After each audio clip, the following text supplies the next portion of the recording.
মহিলাদের কর্মঘণ্টা 3 ঘন্টা কমিয়ে 5 ঘন্টা করা হবে। বাংলাদেশ জামায়াতের ইসলামীর আমির ডাক্তার শফিকুর রহমানের প্রার্থিতা বাতিলের দাবি জানিয়ে প্রধান নির্বাচন কমিশনার এএমএম নাসিরউদ্দিনের কাছে লিখিত আবেদন জানানো হয়েছে। রবিবার রাজধানীর আগারগাঁওয়ের নির্বাচন ভবনে সিইসির সঙ্গে সাক্ষাৎ করে আবেদনপত্র জমা দেন বিভিন্ন নারী নেত্রী ও অধিকার কর্মীরা। ডাক্তার শফিকুর রহমানের ভেরিফাইড এক্স অ্যাকাউন্ট হ্যাক করে নারীদের নিয়ে করা অবমাননাকর ও নারীবিদ্বেষী মন্তব্যকে কেন্দ্র করে এ দাবি জানানো হয়।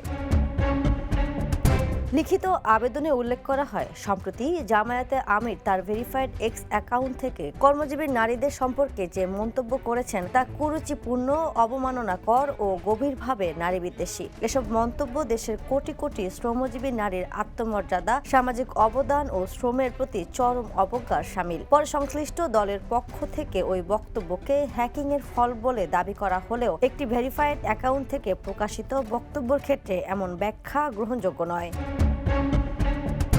আবেদনে আরও বলা হয়, কথিত হ্যাকিংয়ের বিষয়ে সংশ্লিষ্ট সামাজিক যোগাযোগ মাধ্যম প্ল্যাটফর্মের পক্ষ থেকে কোনো আনুষ্ঠানিক ব্যাখ্যা, নিরপেক্ষ তদন্ত প্রতিবেদন কিংবা প্রামাণ্য তথ্য এখনও জনসমক্ষে আনা হয়নি। ফলে হ্যাকিংয়ের দাবি সন্দেহজনকই থেকে যাচ্ছে। এ বিষয়ে গণমাধ্যমে প্রকাশিত তথ্যের উদ্ধৃতি দিয়ে বলা হয়, এই হ্যাকিং অভিযোগে বঙ্গভবনের এক কর্মীকে গ্রেপ্তার দেখানো হলেও পুলিশের পক্ষ থেকে এ নিয়ে পরস্পর বিরোধী বক্তব্য পাওয়া গেছে। পরবর্তীতে আইনশৃঙ্খলা বাহিনীর কর্মকর্তারা স্বীকার করেন, আটক ব্যক্তির বিরুদ্ধে হ্যাকিং এর সঙ্গে সম্পৃক্ত থাকার কোনো সুনির্দিষ্ট প্রমাণ পাওয়া যায়নি। এই পুরো ঘটনা প্রবাহ তথাকথিত হ্যাকিং দাবিকে আরও প্রশ্নবিদ্ধ করে তোলে বলে আবেদনে উল্লেখ করা হয়। Next report, the news.